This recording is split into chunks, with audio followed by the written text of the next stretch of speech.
All right. Hello, hello. Oops, my TV is set to the wrong thing. Welcome. Thanks everybody for joining. Sorry, I am very late to the stream today. I had to fall back to a backup plan, which is back here in the normal studio. It was almost certainly my Wi-Fi's fault. This is what I get for trying to do this over Wi-Fi. And yeah, so I had to just scramble to come back here. So let me explain what happened. I spent a lot of time yesterday setting up a whole new studio in the other house. And it's kind of cute. It's got a couple cameras, my old Lumix G7s I used to use for the main stream. And I got that all set up, got a light in there. Everything's running off of essentially one extension cord because we don't actually have permanent power in there right now. But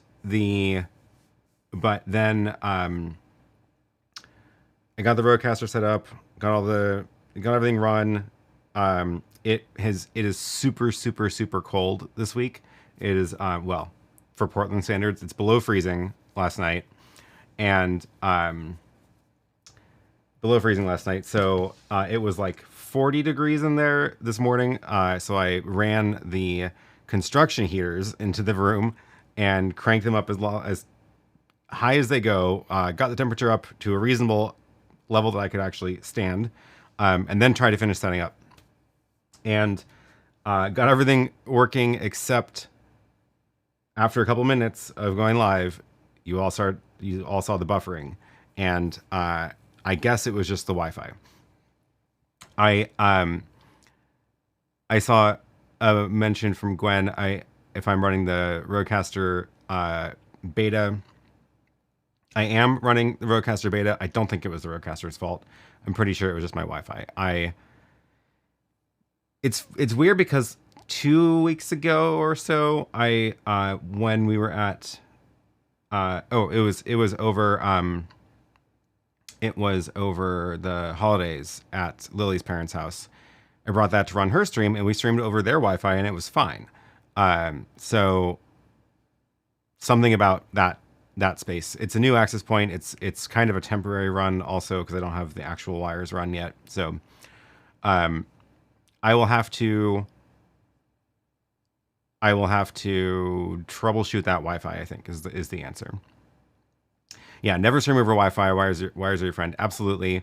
The whole place is wired for Ethernet everywhere into every room, multiple walls per room, but none of those wires go anywhere yet on the other end.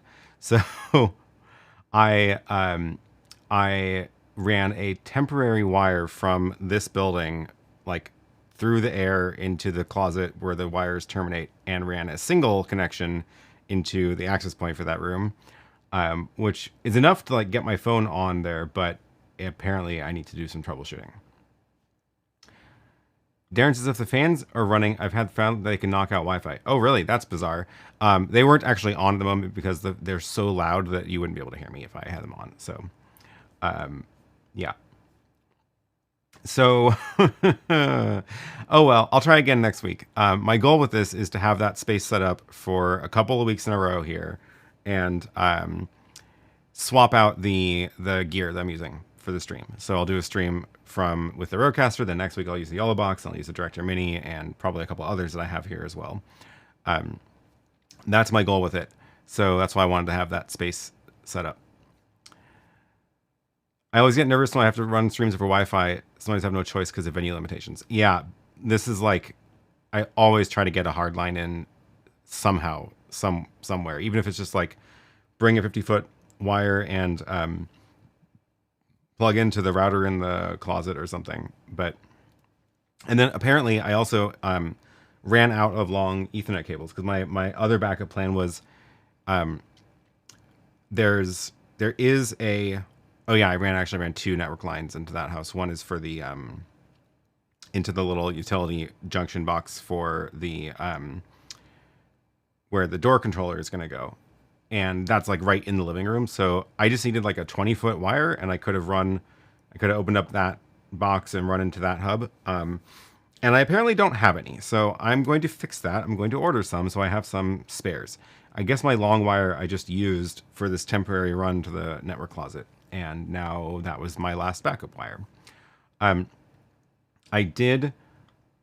found these Cable Matters Ethernet wires, which I'm a huge fan of because they are super, super slim, and that means that when you have like 50 feet of it, it's not this giant bulk. So these are going to come today. Unfortunately, too late for this stream. I'll drop the link in here. So I almost said slim Wi-Fi cable. That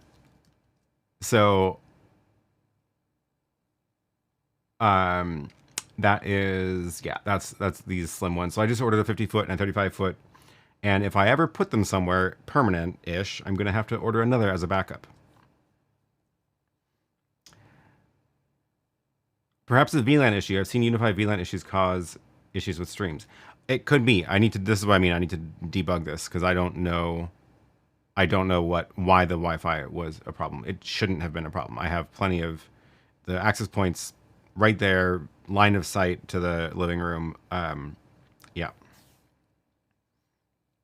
What protocol was I using to stream? So it was a RØDECaster video, so it's just RTMP, and I can explain how I recovered the stream though, because it's useful in case this ever happens to you. Oh yeah, YouTube is complaining at me because of this exact problem. So make sure my screen is set up right.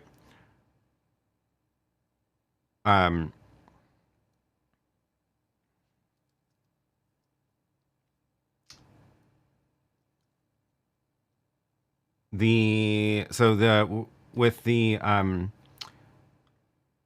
the stream, I have the RØDECaster video stream, or special stream key created for it here, and then just plugged in the RTMP.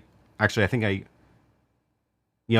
did. I manually configured the RTMP URL in the RØDECaster video, and then set it to low latency instead of ultra low because I was like a little bit planning ahead for not a super solid connection. Apparently wasn't enough. It may have been fine on normal.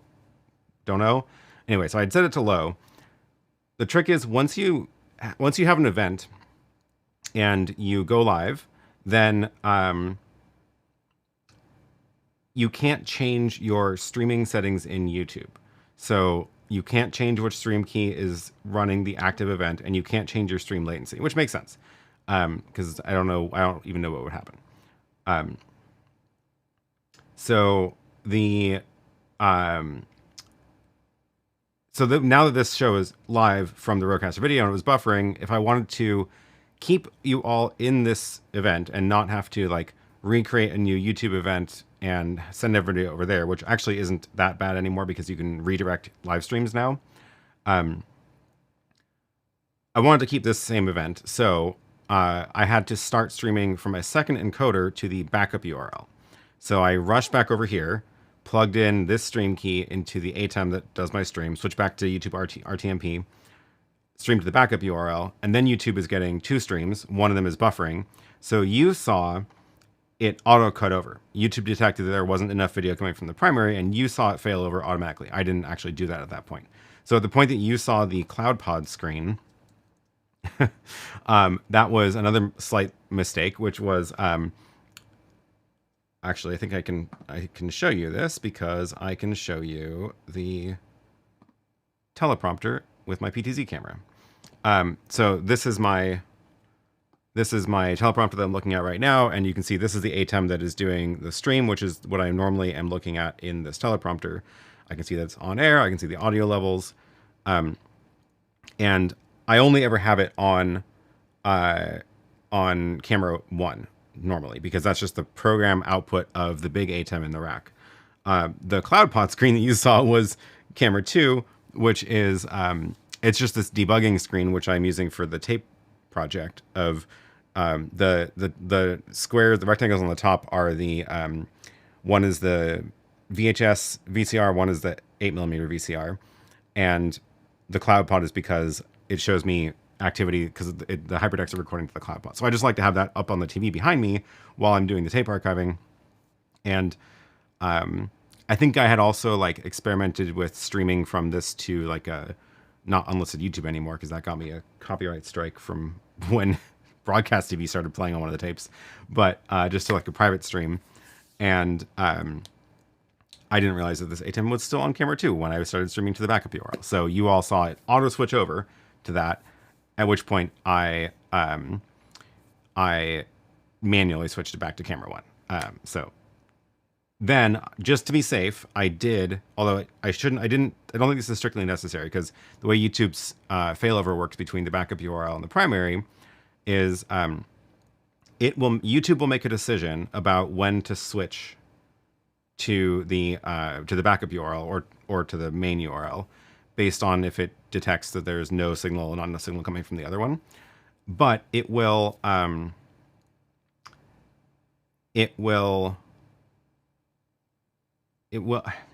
it's not that it won't switch back, it's that there's no manual control to switch it back.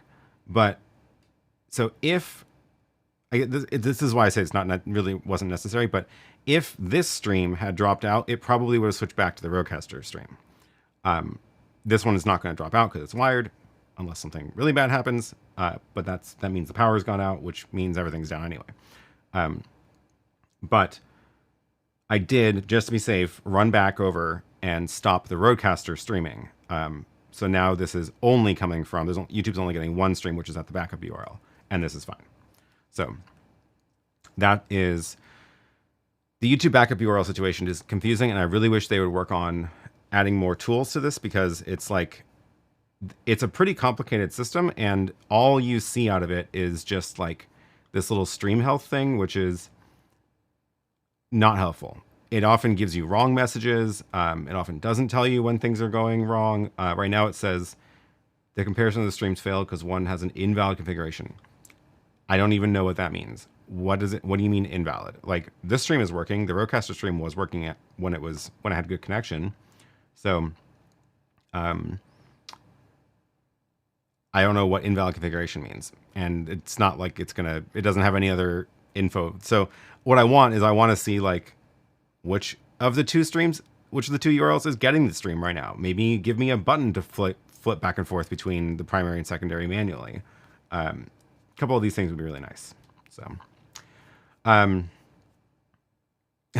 anyway, okay, let's see. Let me take a look at the chat. What's going on? Darren says, if you're going to have a glitchy stream, this is the right audience to have. Everyone's sticking around to find out what and why in the fix.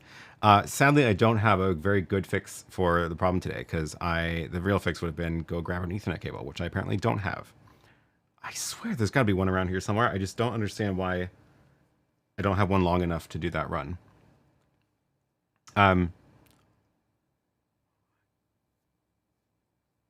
John says, looks like a fail, not a true challenger to Blackmagic. Well, I mean, it's not a true challenger to a rack of gear with a hardwired connection. That's the problem. So I will do this again next week, and it will work, and we will see how it goes. Andy says, does the RØDECaster support HDMI from any input? I'm not quite sure what you mean. Do you mean like, are you having trouble with certain HDMI devices not being recognized by the RØDECaster? I've had pretty good luck. Pretty good luck with it so far. Does it work with Companion? Yeah, so there is a Companion module in beta right now for the RØDECaster. I get it's not part of the closed beta, but it's like the module is actually, I think it might be in the real production version of Companion now. Anyway, if it's not in there, it will be soon. It's great. It can control a lot of things, and there's continued work on it to make it even better. The RØDECaster video does not have NDI right now. I don't know if they're going to add that. Andre says we need another roof stream. Super freezing. I'm definitely not going to do a live stream on the roof in this weather. It is extremely cold.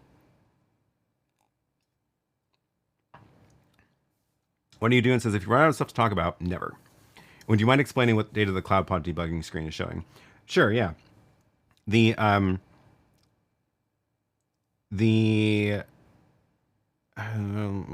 the best way to put this on the screen? I will put it in the super source. Then I can talk about it. It should be that one. Yeah, there we go. So this is the CloudPod. It's the little it's a tiny little box, and I have a USB drive plugged into it. So it's not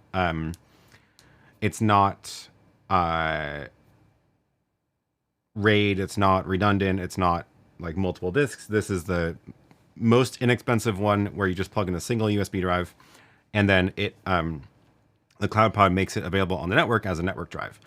There's no user accounts. It's all just like guest anonymous access. So don't put it on networks that you don't trust. Only keep it on your like production video network. But then this screen, there's an HDMI port, and this screen is showing is out of the at the HDMI. And this gives you a glance at some of the stats of the CloudPod. So it's telling me total disk space available to it, which is the hard drive that I've plugged in, 2 terabytes. How much is used? 0.78 terabytes. It is showing me the status of the Cloud Sync. So I have this syncing to Google.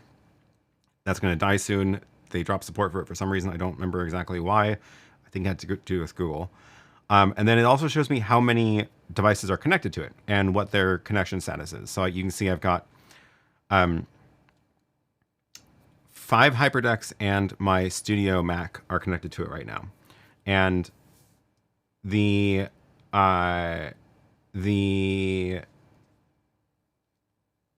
if I go and actually like pull a file off of it or write a file onto it, then it starts making pretty colors. So if here, let me try to find here's an 8 gig file. So I'll drop an 8 gig file onto it over the network. And now you can see that it's showing us that it's being written it's receiving 3 gigabits per second right now. And then the little grid is showing me which part of the hard drive is active.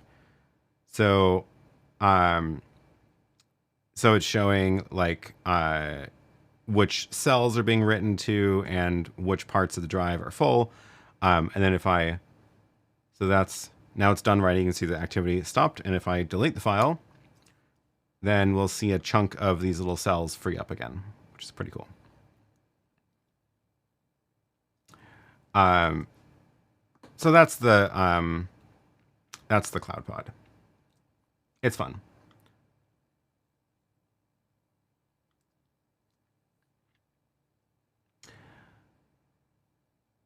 Alternative to iCloud in a way, kind of. It isn't redundant. Like it's just a hard drive plugged in. So it's not like it's giving you any redundancy, but it is a network drive. So I can write to it from multiple computers. I can sync it to Google Cloud. The reason I'm using it though is for the HyperDeck recording. So the HyperDecks, which are in the racks here, these are all connected to it, so they can all read and write from it. So I can, and this is how I've been doing the tape archiving project, which is I start one of these decks playing a tape. The output of that goes through a RCA or S-video to HDMI converter, which goes into the HyperDeck. it's recording at 720. It's getting a 720 signal out of the converter, which is technically upscaling from whatever resolution's on the tape. And then the 720 file, which is actually stretched out because it's 720 16:9 aspect ratio instead of 4:3, that file gets written to the network drive. And it's super, super convenient doing this straight to the network drive instead of onto SD cards, because then the file is just there. So if I go look at the, where's my drive? If I go look at the folder, oh, right. So I've been going through the, through these tapes. So there's only one file on here, which is, cause I post-process and then archive. So the, actually, I can show you the archived versions too, because those are also old tapes. There we go. So the file that gets written, this is actually, I should click this question because the timestamps on here will be right. It was from Peter. I'm about to start archiving old mini DV and high 8 tips storage medium. Yeah. So this deck is mini DV and DV cam tapes, and then this one is 8mm, and then this one is a VCR. And the 8mm deck is from Japan. It apparently never was sold in the US market, but you can find them from Japan. They're about $300 or so, and it's all like Japanese text on the buttons and everything. But it's great because you just stick in a tape, hit play, and it just runs. And the output is clean, unlike a VCR, which VHS VCRs often put their own status things on top of the signal, which is not great. So I've had better luck with the 8mm deck on the super old tapes, like from the 80s and 90s, compared to trying to play those same tapes in the camcorders, which are slightly newer than that. They were like late 90s to 2000s camcorders. So this has been playing those tapes a lot better. And then that's what gets sent to the hyperdeck and then recorded. So the workflow is basically, I send that to the hyperdeck. I should probably make sure there's no like, nothing inappropriate in these before I show them. Sometimes there's a lot of naked babies in these old videos. So this ends up being the stretched out 1920 by or 720 video, 16:9 aspect ratio, which is also written at a much higher resolution than it needs to. So post processing, I go into Handbrake, and Handbrake is able to squish it back down. So Handbrake has the final dimension set to 960 by 720, which is 4:3 aspect ratio. And then it also compresses it at slightly higher compression, because this tape does not deserve to be archived at the bitrate that the hyperdeck uses. So this file is, for example, this one is 2 hours long, and it's 30 gigs from the hyperdeck. And then when I archive it to the right aspect ratio and a different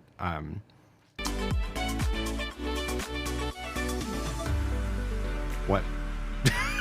Why did that start?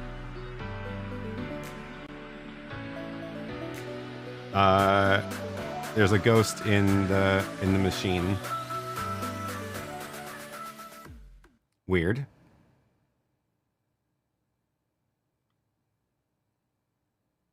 What is going on? Dan's break. Who did that? How is that possible? What is going on? How is this happening? Did somebody hack into my companion? If that's one of you doing this, tell me how you're doing this.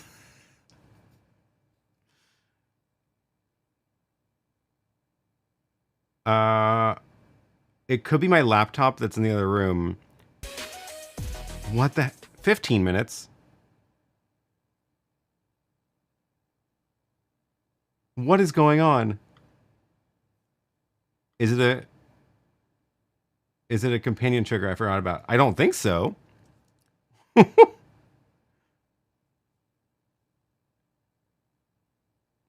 there are some companion triggers, but none of them are run today. What? How weird.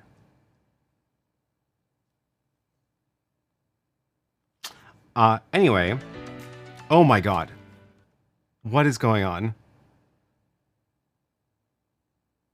How is this even possible? If only companion logs were better. Where's Lily? Did you copy buttons from your setup to hers? There is a weird link between our two setups, but I separated that out a couple weeks ago so that normally the comments are like crossover, but I separated that out, so that shouldn't be happening anymore. What did I do? What did I do today?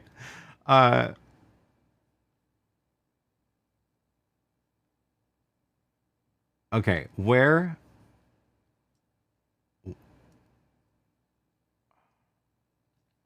Didn't you add a members only trigger to load an image? I did.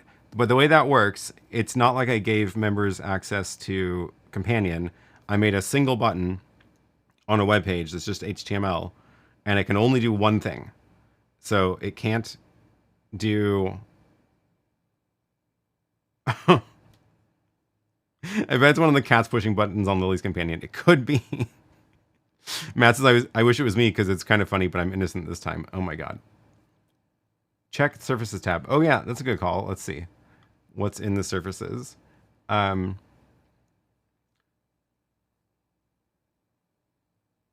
Stream Deck, Studio, XL Plus. That's over there. None of them are lying on the floor with random buttons getting pressed. And emulator. So I did... What? I don't understand what's happening. Also, the 15-minute one is weird because I don't think I have any buttons in... Yeah, I don't even have a 15-minute button. So I don't know how that happened. Okay, anyway.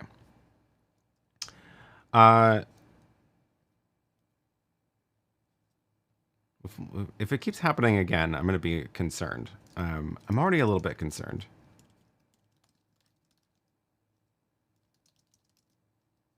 Let me check. I have...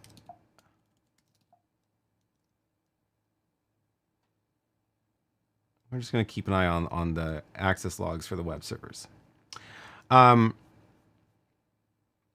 you exposing it and somebody found it through Shodan? I don't think so. If I am, that's a problem.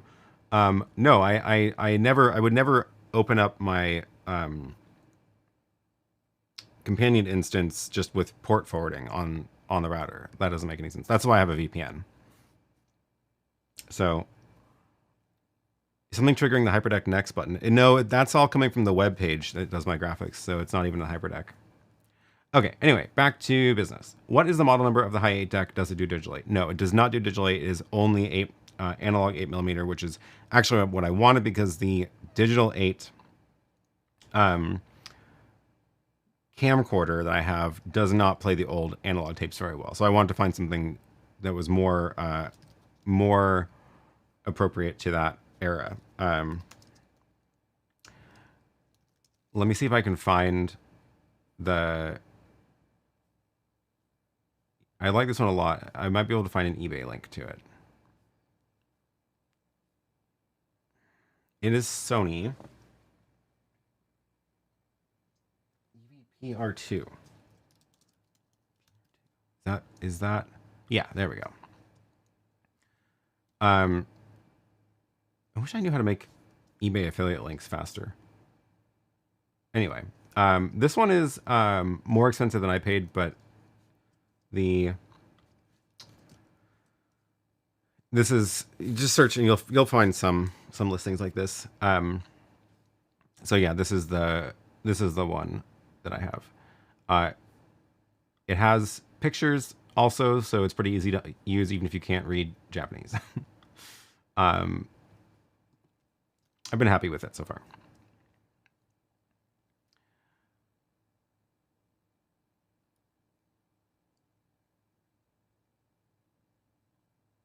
Okay. Oh, great question from Rich. Hoping for a fix in the RØDECaster video. The headphone out doesn't include the audio delay, so monitoring the audio straight out of the RØDECaster jack for audio delay is impossible, which is actually normally what you want. I get that it's I noticed this when I first started playing with it as well, and it seems counterintuitive at first, but then you realize that actually most of the time this is correct, and you don't want to hear the actual live mix in the headphones. You want to hear the audio before delay so that it's in sync with the room. There is a way to, yeah, you said it here. Run a separate monitor for program out and plug your headphones into that is the workaround. If you really need to hear it with the delay. But the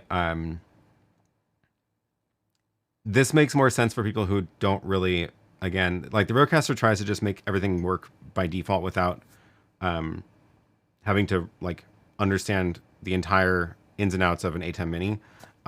So there's a lot of these kind of like default options that are maybe not what you expect if you're more experienced.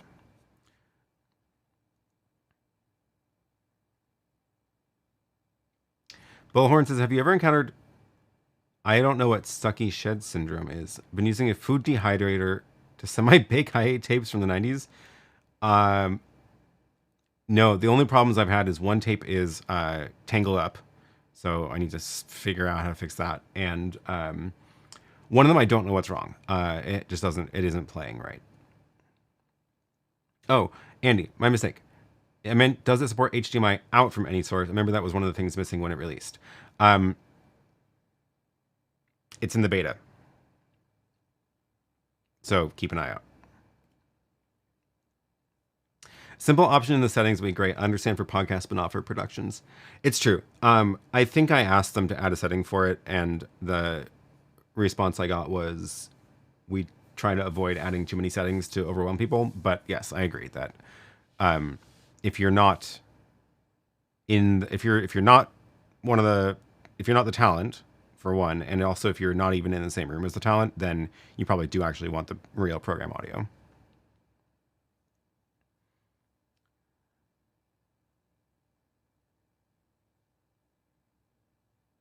In Plain Sight says, can you think of any video switchers that allow you to view two outputs at the same time through OBS so you can control them individually at the same time? I don't think any video switchers work this way. There are some capture cards that have multiple streams. So like there's a couple of PCI cards that do it where there's multiple video inputs and then they can each be used as a webcam inside the computer. But I don't think any video switchers do that, provide two webcams to the computer. Yeah,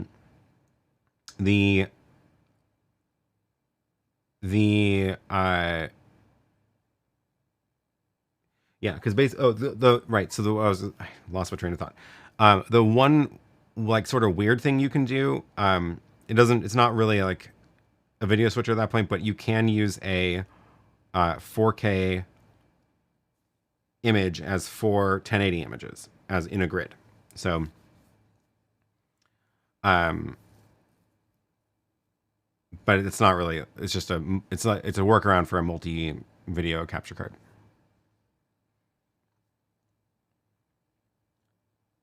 Speaking of weird glitches, last week when I was in London, I was streaming with a YoloBox Pro and the streaming output tiny in the corner.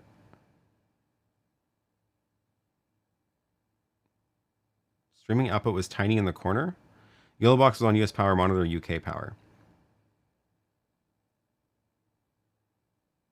I have no idea. That's so weird. I would just restart it and try again.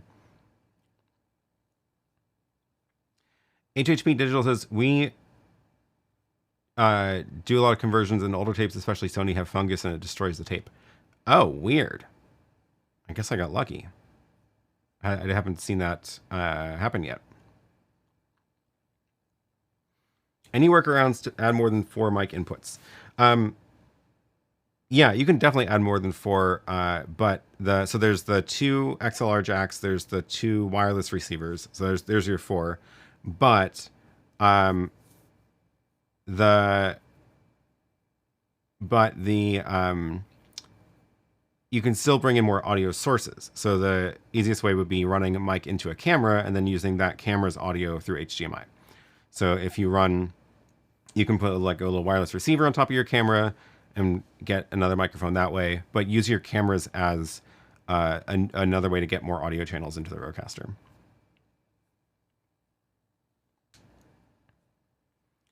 How did you get US power to London? That is a good question. I assume you meant a converter, power converter, but that is a good question.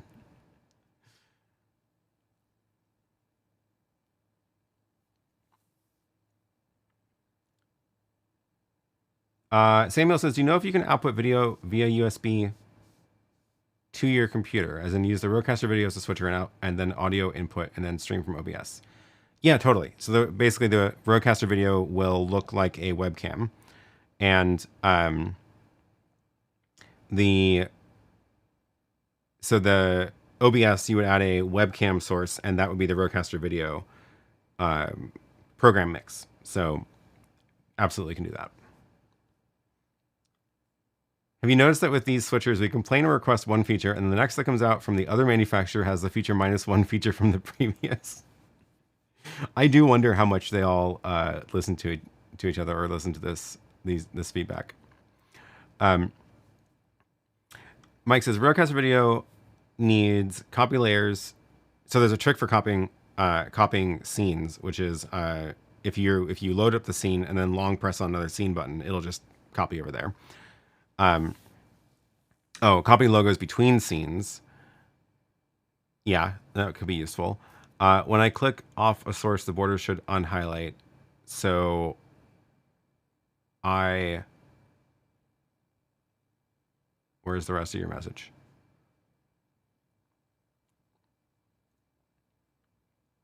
In scenes, click on source to select why is there a border on my logo? Choose border by source cam logo. What you should do is write these all down and then email them to Rode, because they do actually listen to the feedback from users. The YoloBox is plugged into a US jack the hotel provided. The conference monitor was in the TV hotel room, which was plugged into UK power. Okay. Manny says, does the power plug to the wall outlet have a converter I can get new to the space? I'm trying to remember what came in the box. A lot of now I don't remember, actually. I wonder if I still have it. Oops.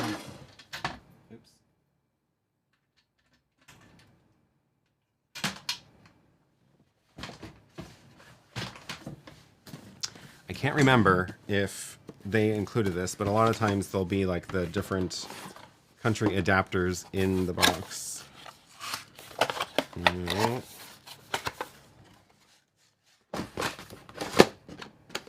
No, I don't see anything like that in this. Sometimes they will just include the little the ends for the different countries, because the power supplies all support all the voltages now, so you just need the little adapter. But any little adapter would work if you got one with the wrong power cord on the end. How could you use the capture card with multi-stream in a mobile environment with a laptop and on location without having to drag around a full desktop? So you can get a external enclosure for PCI cards, which is what I have for my Mac Mini, because my Mac Mini is very small and does not have PCI slots in it. There's several different, not several, there's a few different, let me find the one that I'm using.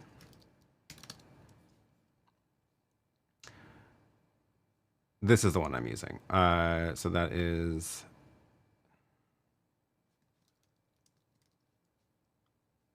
I'll drop that link in the chat. This one supports 3 cards, and which may be more than you need, but basically it's a little box. It's not too big. And it gives you 3 PCI cards. They also make one for just 1 PCI card if you only need one. I got 3 because I knew I was going to put 2 cards already in it. This is the one I have, the Decklink Duo, which gives you 4 SDI inputs, outputs, but they also make ones with HDMI if you want that. But yeah, the Sonnet Echo, also there's one with, it's slightly cheaper for just 1 PCI card if you really only need the one.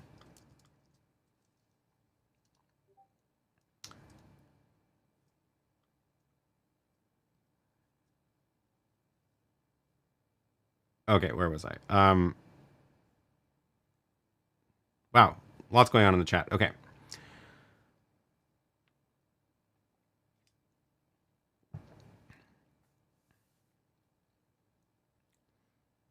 How would it be best to make a live stream with 2 mobile phones using their own 5G connections? They can do it independently directly, but one would be underwater, so audio needed only from the surface. Whoa, cool. That sounds fun. I thought 5G and like 2.4 gigahertz signals don't really go through water. Does it work? Does a mobile phone actually work underwater? Like, how deep, I guess, maybe.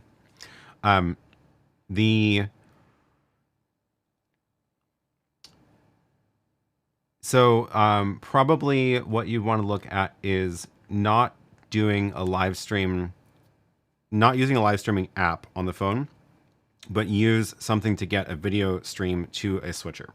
So NDI, for example, you can use an NDI app on your phone as a camera, and then if you have a receiver that can pull that NDI feed, then it can be brought into your regular switcher. So your if you're using OBS or if you're using the OC Go Stream or whatever, that is that's how you can do. That's how you can use a mobile phone, like 2 mobile phones. They can NDI won't work over the cell network, but you could do SRT over a cell network. But bring it into a device that so that you can just get a local, like a hardline video feed out of it, like a HDMI out. This is one of the things you can use the Magewell Pro Converts for. The Magewell Pro Converts are good little tools for receiving all sorts of different kinds of video signals, SRT being one, and some of them also support NDI. Let's get the right direction. NDI to HDMI, for example. And then you could get your cell phone's video feed from that device into the decoder.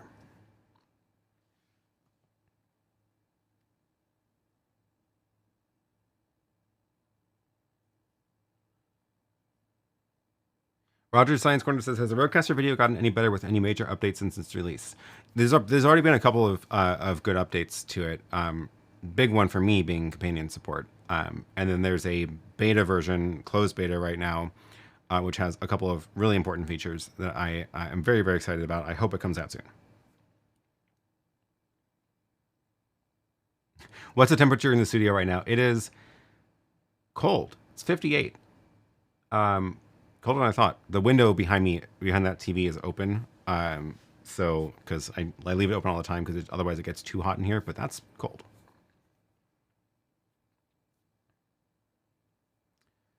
Roger says, can I make separate companion buttons for all my media pool lower third so I don't have to find my library every time?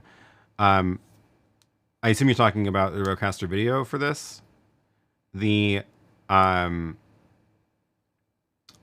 wish I had it connected.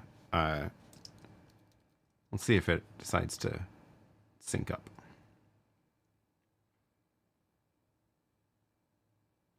Yeah, weird. It's not. I'm not even able to load the RØDECaster video over Wi-Fi right now. It's sitting over there on Wi-Fi, and I can't even get the interface pulled up. I need to go run a network wire. The RØDECaster video takes a power cord like Dell laptops with 3 pins. So actually, the RØDECaster video takes USB-C power. They ship it with a power adapter that has, it's the 3-pin input into that brick. So you could find your own power cord for the other half of it.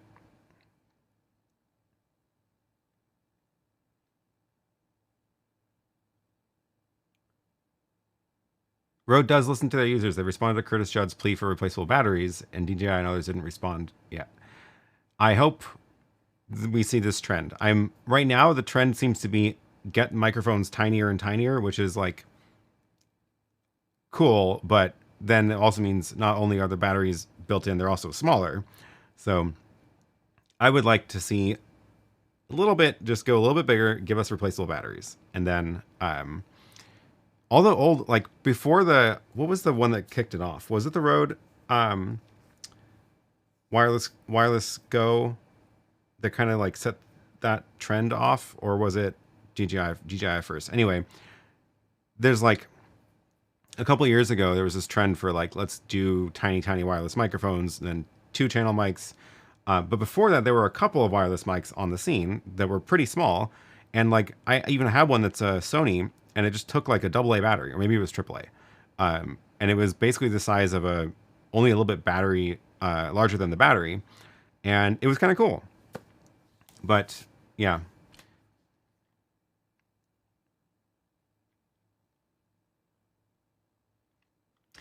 Samuel says, I'm looking into getting slightly higher end equipment for some basketball streams I do. I've been looking at the RØDECaster Video for switching and the RØDECaster Pro 2 for the commentators. Any thoughts or advice? I think it's a really good combo. The main thing that you get with either the RØDECaster Video or the RØDECaster Pro series, and both together, is way more options for audio mixing compared to any other switcher. Like if you're doing stuff where you need to like make one mix that someone's listening to with headphones, one that's going out speakers into a room, one for a talent monitor, like you're going to need a mixer of some sort, and that's all built into the RØDECaster Pro and the RØDECaster Video. So it's really good for that. It just simplifies things a lot. And the other thing I will say is it's a lot easier to teach somebody else how to use the RØDECaster Video than how to use the ATEM. So if you're going to like give it to a host and have them switch things out, and you're not going to be there running the show, way easier to teach them how to do it with the RØDECaster Video.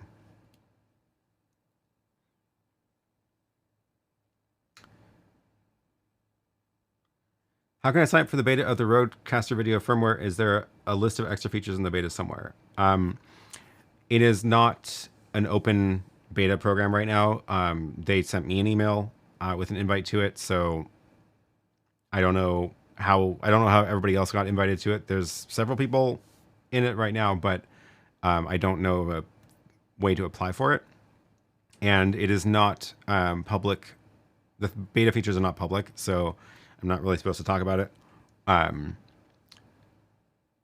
there any limitations? It's basically just like the next version that's going to come out. So whatever is in the current version is still in the beta.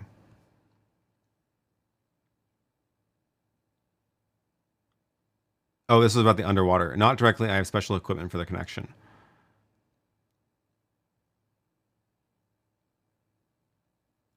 Andre says, hello again. Just came back. Had to deal with fake payment subscription SMS. Oh, great.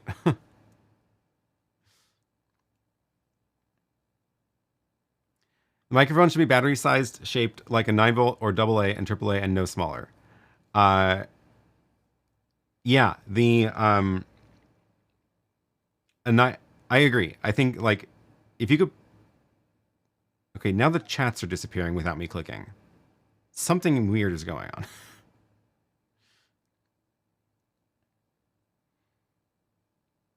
I think Rode kicked off the trend. That sounds familiar. I don't remember who came out with the first one.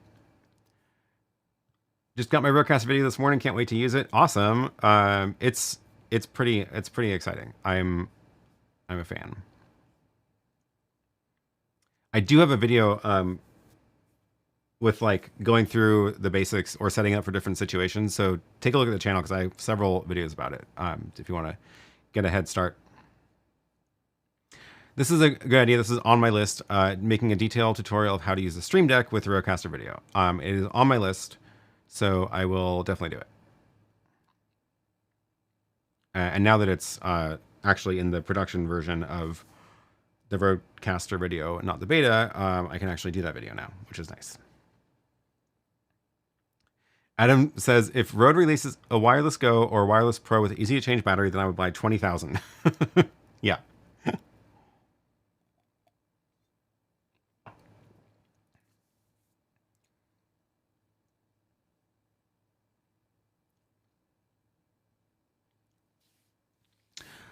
So I don't understand what is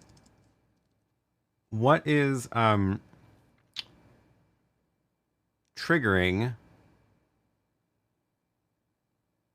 What is triggering my...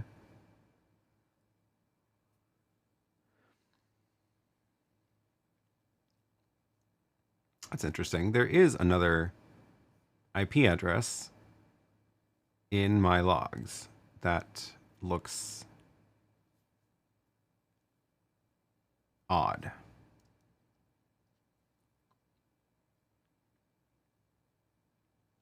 I'm gonna figure out what's going on with my weird ghosts.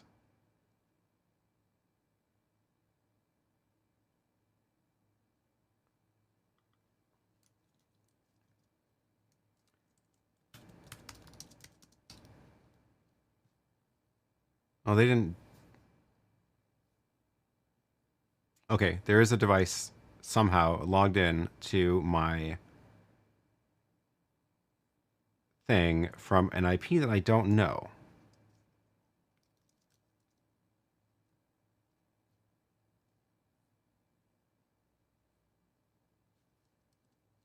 Must be the building next door. That should be on the same. It should be on the same network.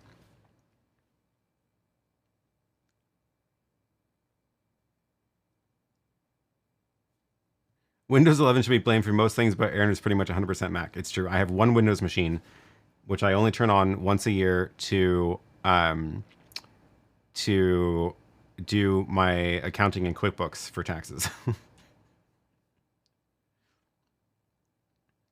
Someone's in a car outside your home and is hacking your network. Well, then it would show up as my IP address. That's the weird thing. Log it down, turn off the VPN. The problem is it's my cloud server that does the graphics. I wonder if I can go back and correlate the timestamps of this with when the ghost messages appeared.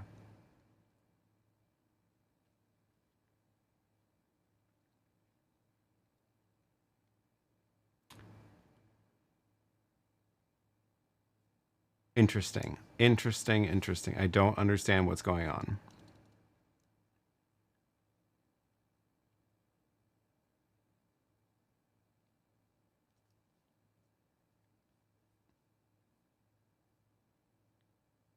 And the user agent is Windows, which actually makes even less sense.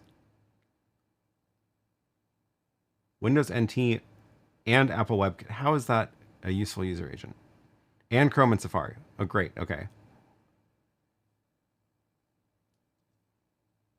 Must have given somebody access to bounce more than the beach ball.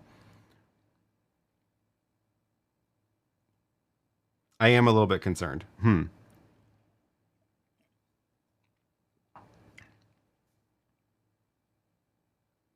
I can't think of what on earth. Anyway, okay. We've kind of been streaming for an hour, but not really. Because I started so late. Scroll back through the chat here. What is oh, Bowls promo. In my quest to get replay to my live stream, I'm about to get the Director Mini, but because I use so much Rode gear, I asked Rode directly to ask if they replay in the works. Response was no. They actually said just no. Interesting. I'm surprised they gave you a definitive answer, but that's good to know. Normally, they just say, we aren't going to say anything. Cannot confirm or deny.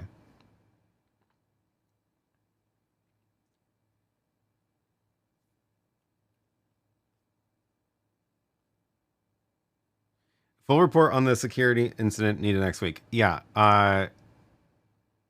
definitely. Unless it's Aaron pulling a very early April Fool's pranks. Next thing you know, this was all a fake Aaron doing the stream. The real one is tied up in the room in the building next door. Actually, I'm entirely AI, so...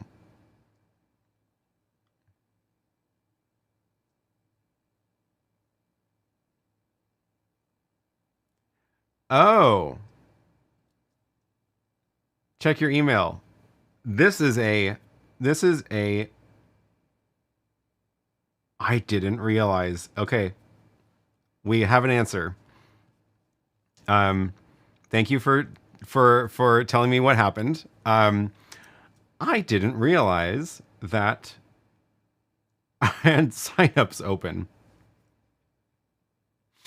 and that explains why only some of the things are being weird.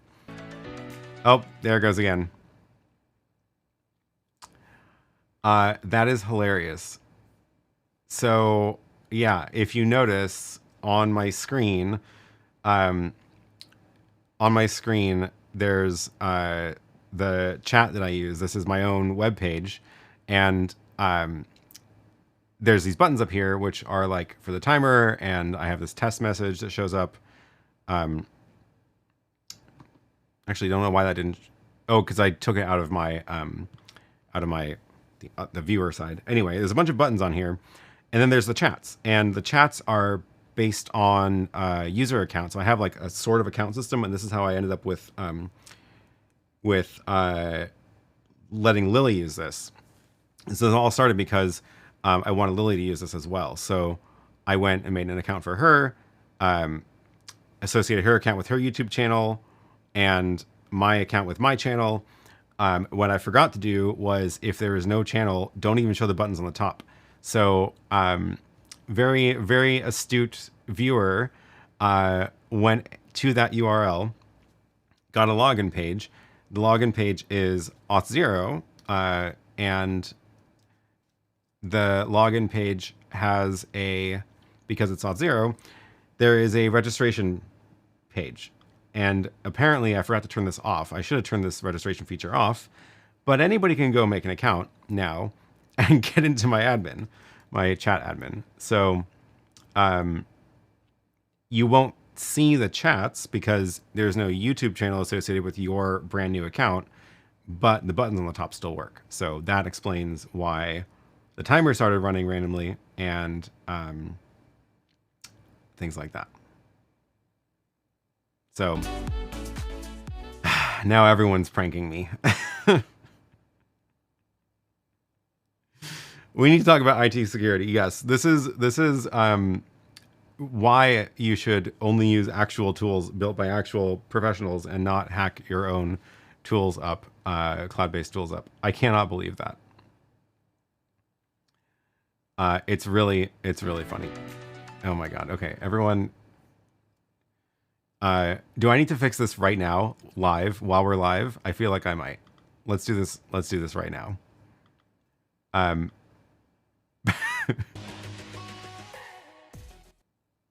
Still not quite sure about how you got 15-minute timer though, because I don't have a button for that. We don't see the chat, only the buttons. Yeah, exactly. Log me out.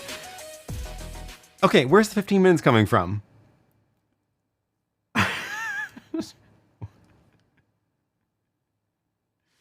4,000 accounts later.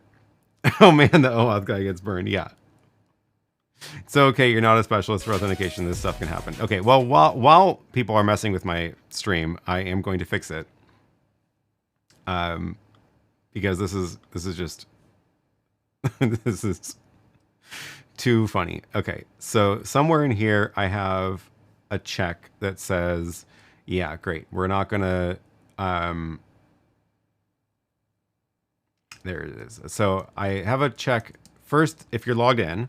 So it's not just an open API, but I need to also only do the thing if there is a YouTube channel associated with the user account. And that is what burned me. So somewhere in here, I have, let's double check the code, YouTube channel for users. Great. So if it's empty, then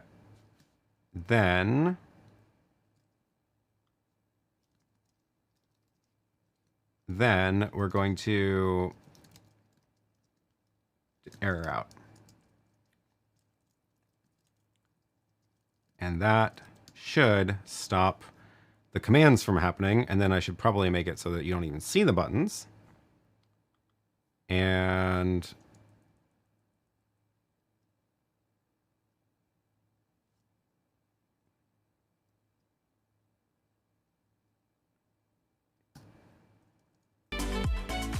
nope. What did I do wrong?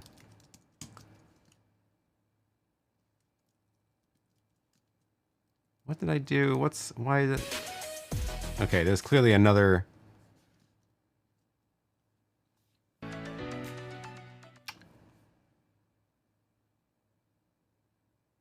This is.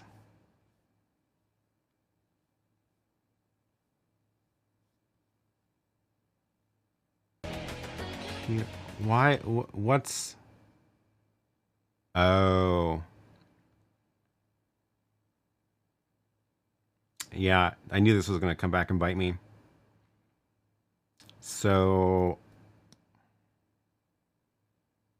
I need to actually fix it properly, which is going to take longer than I can do right now. But in the meantime, if you try to log in now, you shouldn't, at this point, get access. But anybody who is already logged in, I don't have a way to log everybody out, ironically. You know, core purge shortcut tied to a Stream Deck. How many IP addresses do you have now? Several is the answer. Yes. Oh my gosh. Okay. Where's the everyone's messing with my stream now. Let's kick them out earlier now. So in my login page,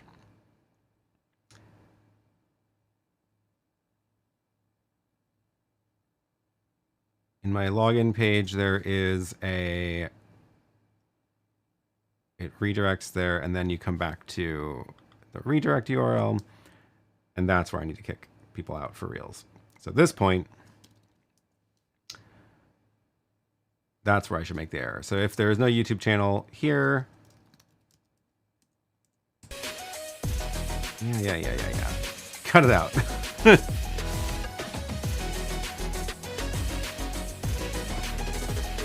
If there is no YouTube channel, then I'm just going to redirect to a non-existent page. I'll fix that later. But because of the way the real-time system works, I need to actually lock that down. Oh, well. I hope your code is in a version control system. Yeah. Sure, none of your security students will hear about this. It's really bad. It's really bad. I'm afraid to laugh because Karma will kick my ass and I'll be dealing with stuff like this on Monday. It's true. Pizzas in the UK, pen testing is illegal unless allowed by the host. You know, I think that's true in the US too. There is no logout button. It's true. I should make a logout button. I can do that right now. Let's make a logout button. I'm going to put it at the end.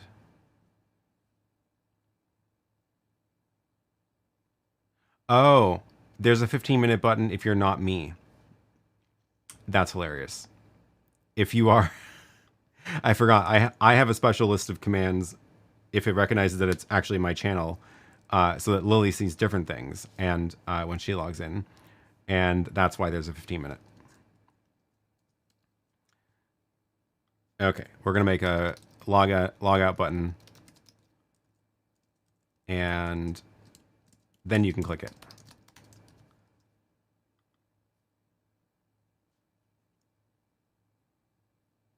It should be there now.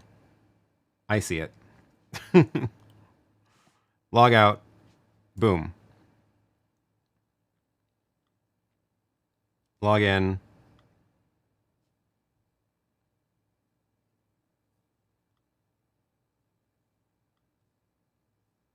And I can log in now. Great.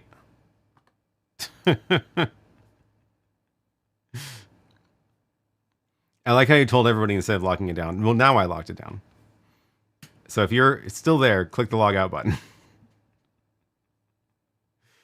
It's funny while I asked, what bug bounty do you get? I can give you something.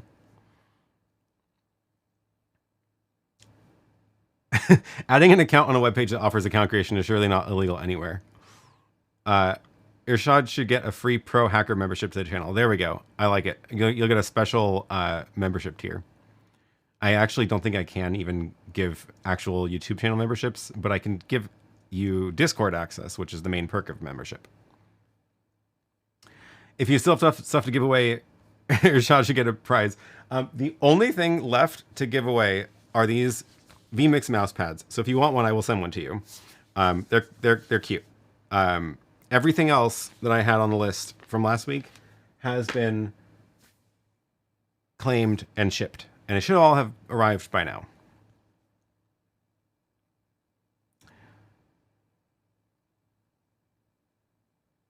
Okay. Can you use the Osmo Pocket 3 as an actual question? I don't think it works. The RØDECaster video supports only one type of webcam input, and the Pocket 3 doesn't match.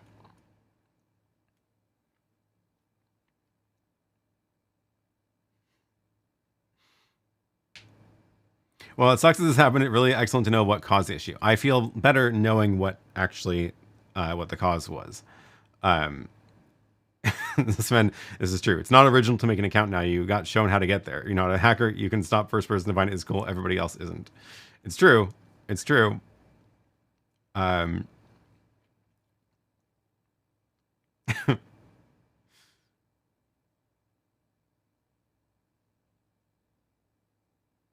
There are no user agent strings that are useful anymore. It's so true. It's so true. Samuel says, it is fixed. No comment on how I have this information. This is also perfect lure. Send me your address so I can send you swag. Oh, boy. Can you make a log everyone out selection? So, yes, I need to do this, ironically, also because this is like my actual job right now, is convincing other people to make a log everybody out button. So yes, I should clearly do that to my own graphics software. I saw you sweating hard. That's why I kept saying to check your email. Well, thanks for emailing that. So you had a plan for today. So many things have gone wrong today. It did arrive. Thanks for the mic and SD card case. Great. Oh my gosh. Uh-oh, wait. What's happening in Discord?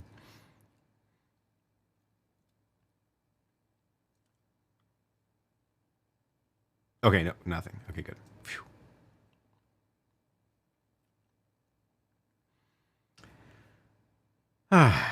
Okay.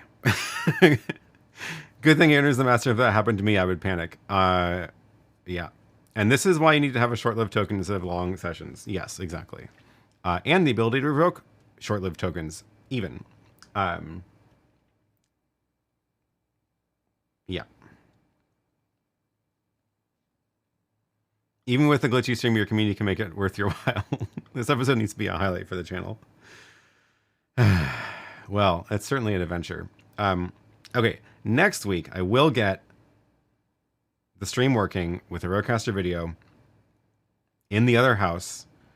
I'm going to bring a wire over there, and I am going to hardwire the RØDECaster video, and it's going to work. I'm really upset that it didn't work today because I have it all set up now and over there. But I will be back. We'll do it again. Never a dull moment. Before the chaos router, we need a chaos firewall. I mean, this was the chaos firewall. Can't believe that. That's so funny. But I have an actual... I'm going to do a proper fix for this also. So... Oh, so funny.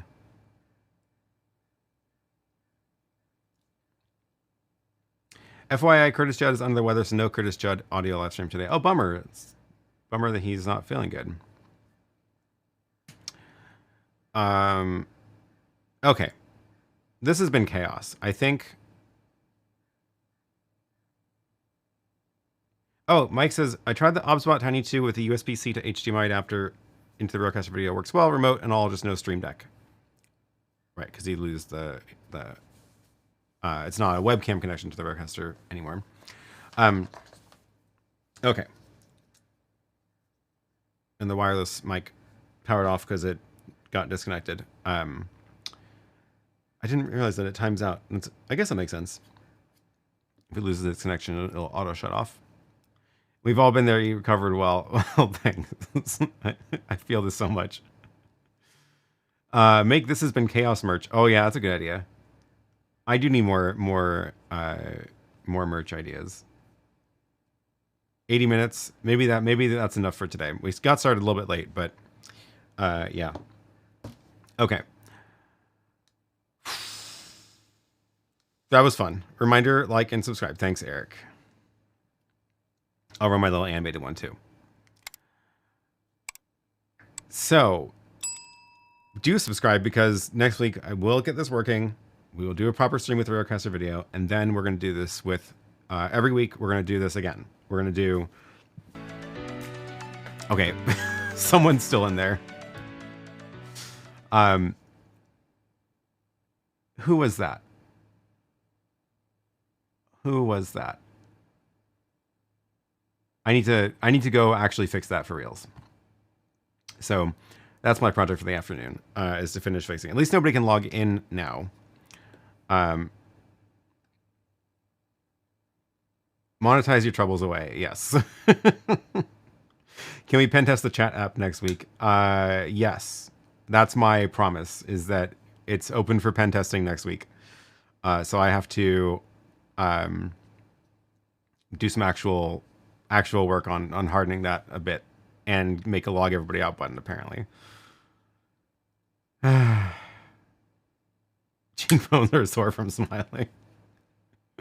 Yeah. Next week we will hack your new house. It's the same chat system.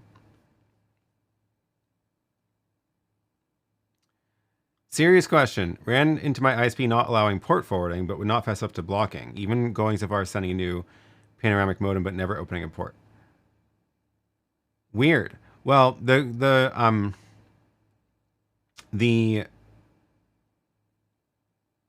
answer to port forwarding is usually VPN. And one of the easiest VPN solutions right now is Tailscale. I want to do a video about this. It's not, I've been thinking about doing a video about WireGuard, which is what Tailscale is based on. And WireGuard is far easier to set up than like older VPN stuff, but it's still just a little bit too hard. Tailscale just makes it all seamless. It's like, I wish I was sponsored by them. But it's super easy to just like get all your devices connected onto the same network, and then you can actually then you can not have to worry about port forwarding anymore. So I will at some point do a video about that. We need to figure out what the actual content is, but start looking into that in the meantime. Steve says, thank you for everything, all the information you provide all of us. Thanks. Oh, I appreciate it. I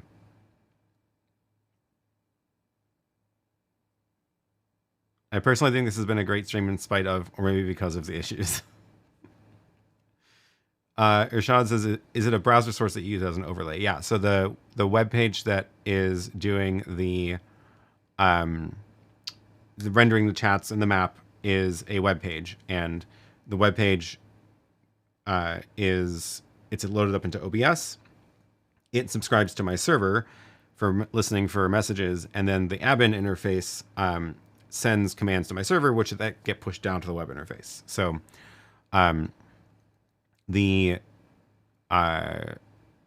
so yeah, it's all web based, and that's how I can like I have it loaded up into OBS here, but if I have my laptop somewhere else, if I'm traveling, I can just load it up into my laptop when I'm traveling also, which is really, really good. Tailscale is what I'm setting up now with the GL iNet routers. Yeah, they added support for it into the GL iNet routers, some of them, which is super, super cool. Also the reason I wanted to make the video. Do I trust Tailscale? Yeah, actually I do. I happen to know some of the people there behind it, and it seems like they are doing everything right about how they're running it. How secure is it? As secure as any VPN is. So the main difference between Tailscale and like raw VPN is Tailscale is based around the concept of just like user accounts. So you can go make a user account on their website and then you get added to the VPN networks rather than like sharing certificates and keys around and stuff. So it's just so much easier to set up. Can you control what the super chat graphic looks like, or can that be changed easily? Yeah, it's all like just HTML and CSS. I don't change it anymore, but I could. Maybe I can show some of that next week. You can also use head scale and not use tail scale servers. Oh yeah, good point. It'd be interesting to hear more about your graphic system in general once it's been fixed. Yeah, maybe next week after I've locked it down fully, then I will do a complete tour of it, including all the ugly code.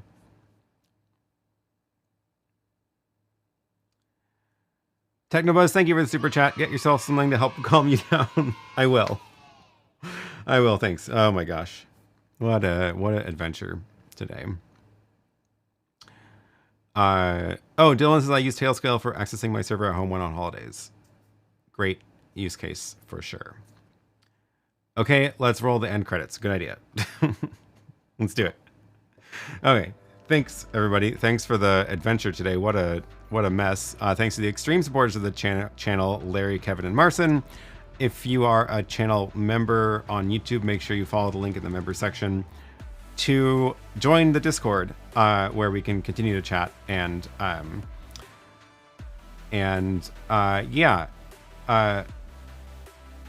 Irshad, if you want one of these vMix mouse pads, let me know and I will mail you one. Otherwise, I can give you membership to the channel. Matt, thanks for the super chat. I would not have been as easy going as you were. Oh boy, what fun.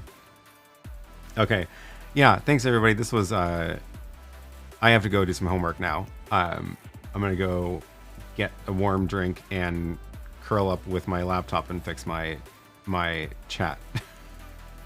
Samuel, first stream of yours I dropped in on. It was a ride. Well, no, it's not always this chaotic, but thanks. All right. Wow, so many channel members. This is great. Thank you all very, very much for all of your support and for hanging out every week while we figure out what trouble we can get up to. I will see you all again next week. Bye.